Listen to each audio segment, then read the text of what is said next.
రాజేశ్వరి చేయి పట్టి నడుపును, శరణంటూ వేడినంత కష్టములను తీర్చును. ఆరోగ్యము ఐశ్వర్యము ఈశ్వరి కరుణించును, దుఃఖము దూరము చేసి శాంతిని కలిగించును.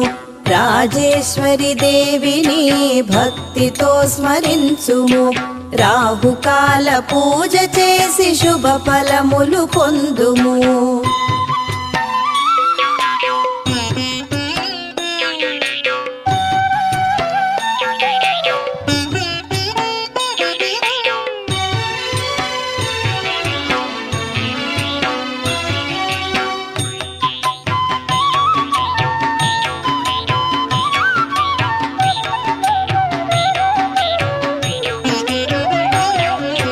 రవివారము